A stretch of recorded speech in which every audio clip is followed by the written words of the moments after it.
We're here today with Paul Brewbaker on the windward side, and we decided to talk to an economist about renewable energy, about clean energy, get a little bit of background information on how an economist thinks in terms of the money spent on these projects. So, how you doing, Paul? Good, great. Thanks for inviting me to have a conversation with you. My pleasure. First of all, I wanted to find out a little bit about your background. Have you been doing any kind of work in the energy industry? I've actually had a paid consultancy with the Western States Petroleum Association. Um, I've done a little bit of pro bono work, I guess you'd say, for a lot of the advocacy groups in conservation and natural resources. Okay, good. Now, in terms of renewable energy, clean energy, have you been following and tracking with what's going on in the state? Oh, more lately than over the years, but I was around, for 1980, so I remember the last uh, uh, flirtation with alternate energy. Was that the geothermal? Well, there were a lot of things going on, if you recall. Geothermal, of course, came on. Ocean thermal energy Oh, was ocean big. A thermal lot of energy conversion? wind Yeah. energy in those days. Uh-huh. And my dad actually did a lot of work in biomass energy. In fact, there used to be a tree right behind where you're sitting that he developed partly with that in mind. And that may be a child of the tree, actually, as I think of it. But then oil prices went back ironically, oil prices in 1980 were the same as they are today, adjusted for inflation. So we've seen oil go from, say, $20 to $100 a barrel in today's dollars, back to $20 for a period of 20 years, and now we're back to 100 or more. Uh-huh. So in terms of the energy that the state would like to go toward right now, the clean energy, the renewable energy, in terms of feasibility, the cost, what can we say about that? Is there any way to show what we're getting as a return on investment, or whether we're getting the products for the cost that we're paying? Yeah, well, the tough part of this is that, at $20 a barrel, you have an idea of what ought to work, a presumption about that, and then you wake up one day and it's $100 a barrel, and that stuff you thought was going to work still isn't working. And that, to me, kind of illustrates the real problem, the root problem here is that there's so much uncertainty associated with these things that given the choice, we are given the choice between presupposing a subset of outcomes and putting a lot of effort into that, or sitting back and accepting what's going to happen when individual companies or individual investors make those decisions. And that's not always a clear trade-off. We end up kind of doing a little of both. But I'm struck, as I say, now about a decade since we last saw $20 a barrel, that everything we thought would happen at $40 a barrel or $60 a barrel or $80 a barrel still seems to be just out of reach. Well, do you think for the state's economy it would be better to have a type of renewable energy system or network or topology rather than be dependent on oil and its price fluctuation? I don't actually have a strong presumption in my mind about that. Um, I I agree that there's a price for oil where it makes sense to do other things. But I think the key point here is that I don't know what that price is. And at $20 a barrel, I thought 50 should cover it. And now we're at 100 and it's still not clear. My guess is that the way these things will work out is there'll be a fairly long period of transition with successes and failures along the way. And what emerges at the end probably isn't going to look like what we thought, what we presupposed at the beginning. So I tend to be inclined to favor an architecture that allows for that thrashing out to occur rather than picking winners in advance and then making sure that things turn out that way. Mm-hmm. So in terms of your understanding, is the state going in the right direction for energy needs?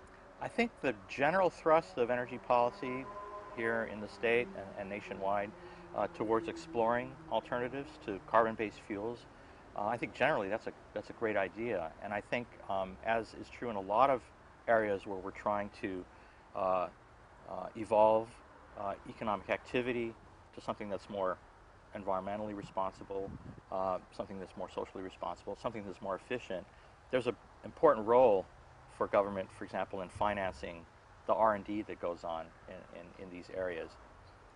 My problem is where we step over a kind of an unclear boundary from R&D that has to do with knowledge creation in the general sense, knowledge that's available for everybody to take advantage of, for entrepreneurs to play around with, and into the public funding of actual production.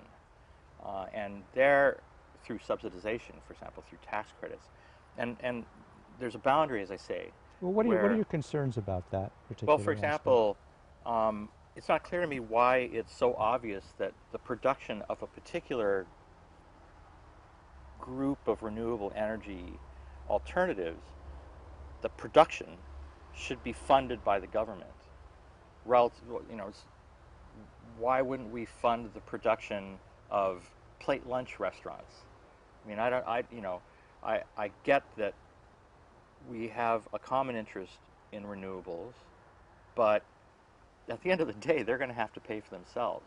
And the problem with production subsidies is that you distort the outcome by helping firms or businesses that might not actually be viable, when there are firms and businesses or industries that would be viable but can't compete in a market space in which their competition is being subsidized. So that's that pick a winner problem that I alluded to earlier. Right. We're not omniscient enough to know which firms or which technologies are going to win. Do you think that there could be enough research and discovery if the government wasn't involved and if it were left up to investors who might be a little bit hesitant to put out the money at this point? It's pretty clear that basic R&D is a public good. That is to say, the creation of base knowledge on which new technologies are developed is a public good, the same as we would say uh, national defense or police and fire protection to some extent would be in the that is to say, my consumption of national defense doesn't deplete the amount that's available for you. My consumption of knowledge that's been created in research and development related to renewable energy technology does not deplete the amount that's available for you. Hmm. But once you go beyond that and a particular technology starts to receive favorable treatment, then you get into an area where you risk distorting outcomes. You risk picking a loser Well, instead of a winner. any particular forms of energy at this point that you would monitor a little bit more closely? I have my own preferences. For example, I live on the windward side Right. and not on the leeward side of the island. That's a deliberate choice because the leeward side is way too sunny for me.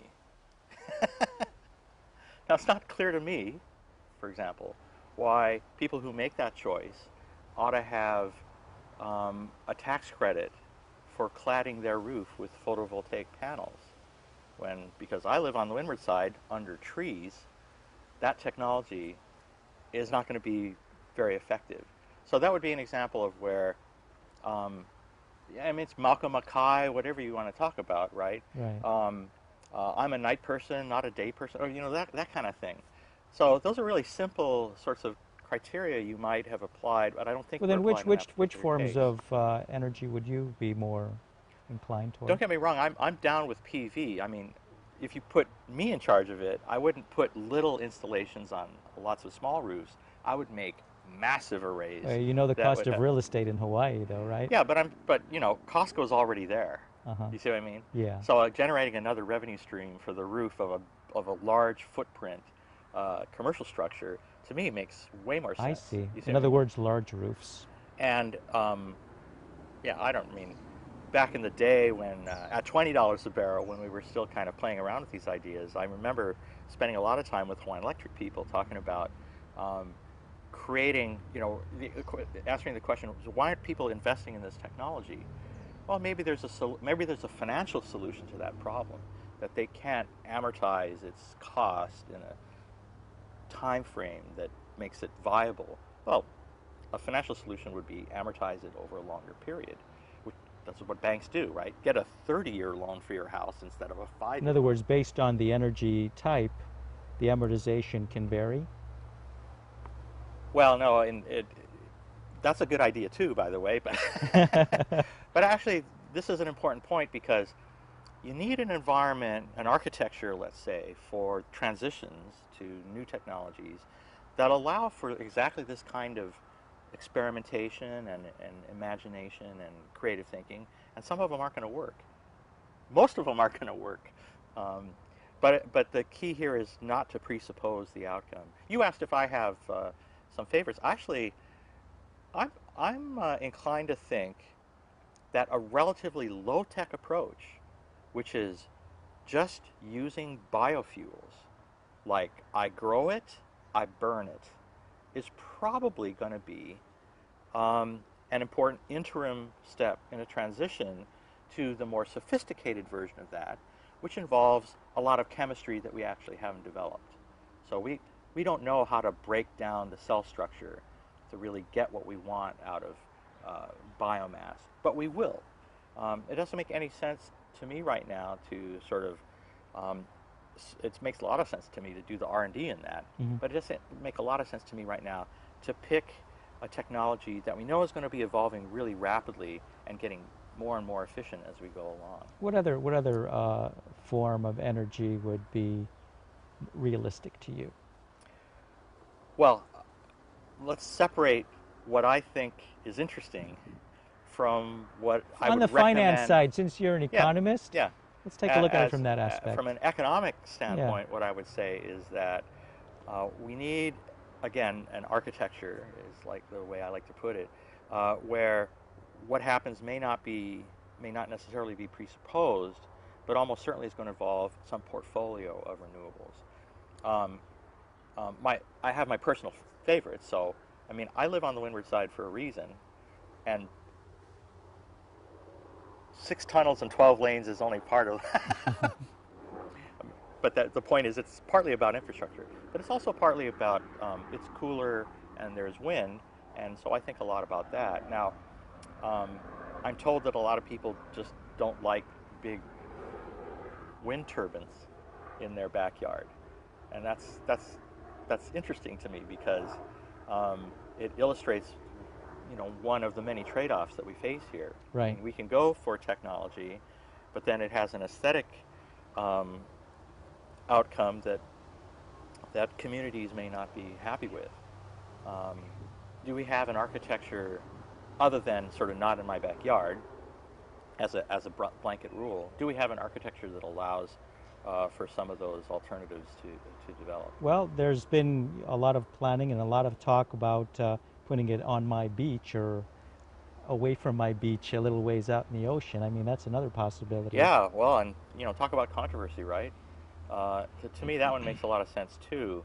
Although my sense of a lot of this, just my guess, is that if you've grown up in Hawaii surfing and spending a lot of time in the water, the ocean around here will give you a pretty serious beat down most of the time. Beat down? Beat down. Meaning? Meaning you are going to get trashed if you stick anything out in the ocean for any significant period of time. Pretty quickly. I mean, that's my guess. So that's the currents, the waves. The waves, the wind, what's in the atmosphere, right? Salt, it's corrosive. Probably, yeah. I mean, sure. the stuff just corrodes from within. Right. So that's a big issue. I mean, anybody who's gone up to the Turtle Bay, the hotel up there, and known how many times they've replaced their aluminum, the screens on the windows and the sliding doors, just from the corrosive content of the trade winds blowing across the point at Kahuku Point. So then you probably, on something like that, would have to consider maintenance costs and... Absolutely. But again, I'm happy to accept the idea that a private investor chancing it will find out whether it is or isn't commercially viable. I don't feel like we have to dedicate public resources to assisting them in that quest. Um, Beyond, as I say, a kind of a basic R&D environment. There, let me, So you yeah. believe that it's fine for the state to do the R&D, but when it comes to actual construction and development, it should be turned over to Yeah, I investors draw the and line well back from where I think a lot of people otherwise would, and not just in energy, by the way. We subsidize a lot of stuff, a lot of economic activity that is appealing in some sense or another, but as I say, is not clear why it should be favored over plate lunches, to put it in the terms yeah, I plate did lunches are earlier. fun. Man, I love plate lunches. Let's subsidize that stuff. Um, but here's a kind of a big architecture question that's an interesting one to think about. Um, a lot of what we're talking about comes down to two or three platforms: motor vehicles and motor vehicle fuels, aviation and other sort of transportation needs, and electricity, which is sort of the lifeblood of most businesses and households. We're in an interesting moment in history in that we made choices as a society a half century ago um, to build, to sort of focus on a single technology, build an infrastructure to fuel it, and an infrastructure to distribute the power that came from that choice. So we built big oil, oil-fired power plants a half century ago, refineries to create the fuel from the crude, uh, and then a grid to distribute. Well, you look at what we're talking about now. We're talking about a much more diverse array of generating platforms. Right, right. And the problem comes in that we still have an architecture which regulates production and distribution of electricity in a format that's consistent with a monopoly single source producer. That architecture probably has to evolve to one in which generation is no longer single source, but is actually oligopolistic. A lot, not maybe not a lot, but some number of non-collusive, rivalrous um, producers of electricity in a what economists would call a contestable environment, in which their pricing is disciplined by threats of entry from other producers, and then a grid which retains its monopoly characteristic, a single grid which because the more people we add to it, the lower its cost on average. It makes sense to preserve as a monolithic entity. That's a transition we haven't made. That's a very big step That's a for huge step. a state that has basically been supplied by an electrical firm for over 100 years Absolutely. And in a certain way. let's remember the environment in which that monolithic design makes sense is one in which the economy is so small that you can't really afford to have a lot of little producers. It's cheaper to have one big producer at lower cost per kilowatt hour than a lot of smaller producers, none of whom can get big enough to drop that average cost. So that's where we came from.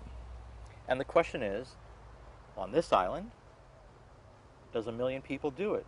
Does 50 billion in gross product justify, support an array, a diverse array, a portfolio of alternate electricity generators in a rivalrous industry configuration, plugging into a monolithic grid? Or, as some people like to think of it, does it make sense for a population of 1.3 to 1.5, if you include the tourists, million, connected by an inter-island array of transmission cables? Is that big enough to support this model of, uh, you know, um, heterogeneous production, lots of different producers Hmm. plugging into a single inter-island network? Okay, well, Yeah, that's interesting. An underwater cable, that's been in discussion for a long time. There's been lots of changes absolutely. back and forth about that, and I think it would be an incredible feat for the state if it were to be done and successful. Here's why it's important for that architecture to be redesigned. this cable we're talking about can be thought of in two ways. You can think of it the way you would a freeway, connecting uh, different parts of an island, or if you could build long bridges connecting different islands. And historically, societies have stepped up and done that, built free ways. It's free, dude. Get on, get off, at will. You see what I mean? Those decisions were framed, those decisions to publicly invest in this transportation infrastructure were framed in a world in which gathering fees to drive on a freeway, as in a tollway, Right. I was was wondering about the turnpikes. was unduly cumbersome. It created a congestion point where people collected money, all these technologies, throw the coins in the basket and that kind of thing. But we now live in a world in which between GPS, RFID, and scanning, it's possible to passively collect a fee from people driving on a multi-lane divided highway. In other words, collect a fee from the kilowatt hours going through the. We're already doing that. But what's important is that if you build an inter-island cable, the critical question is, does the public do it? Do we, the people, through our tax dollars, build the cable and then turn it over to a private operator? Or does a private operator build the cable and, as you say, collect the fees? That's the big question. That's a huge question. That's the big question. And we're kind of back to where Hawaii was, let's say, at the dawn of electricity, more than a century ago, where it had to make this binary decision. Do we build the power plant and the grid or not? Well, of course we did, and we'll see what happens with the cable. Okay, so overall, in terms of the energy that we've been talking about, do you give it a thumbs up or anything? I give a big thumbs up to two thumbs up to the prospects. It's an exciting period for the development of new technologies in the energy energy area. It's going to be really interesting to see if electricity can be produced in small-ish footprints at low cost. And there's equally interesting things happening in what relative to what we're talking about would be microtechnology, like motor vehicles. Obviously, a huge, and that's a good example, a big battle between conventional Oh yeah. internal combustion engines versus hybrids versus electric cars. Not sure how that's going to turn out. The problem with the electric car is they have to pay for the electricity to put, and that ain't getting any cheaper. Right. But I think thumbs up in terms of the excitement about the possibilities and the rewards, I think, for people that put their minds to it. Thumbs down on the early stages of our policy with regard to these alternatives. My sense is that we're framing the question the wrong way. For example, energy security, really? Is that the most important issue? As opposed to efficiency, let's say. And in that conversation, In other words, for example, which one is going to be weighed more? absolutely. Energy efficiency or energy security? That's right. Should we tolerate inefficiency in the name of energy security, whatever that is? And my answer is no. I mean, there's a lot of people that are like, oh, 9/11, and I'm like, oh, get over it. But that's kind of there are a lot of people that are actually worried that the ships won't get to Hawaii. Yeah. I mean, and I'm like, because the U.S. Navy at Pearl Harbor can't really? I don't stay awake nights thinking about that. I try to think in the 2 centuries since Captain Cook came, when the ships couldn't make it to Hawaii. There was about 6 months where we ran out of toilet paper, I remember, in 1971. Oh, I heard about that one. But yeah. that was a strike on the West Coast. And I'm pretty sure the ships kept coming during World War II. So World War didn't do it. What scenario is the one I'm supposed to be worried about? So yeah, I'm a huge efficiency fan. I think that we should strive to making it better, faster, and cheaper all the time. And that to me, for example, is one of those really deep kinds of social choice questions that in grappling with in the last decade. I mean, the last decade has been framed by the 9/11 event and the legacy of global terrorism in many, many dimensions. My personal opinion, somebody who actually studied history for a while in college, um, is that we'll look back on this last decade the way we look back at the McCarthy era in the late 1940s and early 1950s Interesting. as a period of understandable paranoia that once we got over was good to lay to rest. Well, let's just hope there's enough creativity so that we can move forward and do the right thing. Creativity and opportunity for people to chance it. It's all about making sure that if you have the idea, you have an opportunity to make it happen. Okay, Paul. Well, thanks a lot for your time today. Good talking with you, Jake. Good.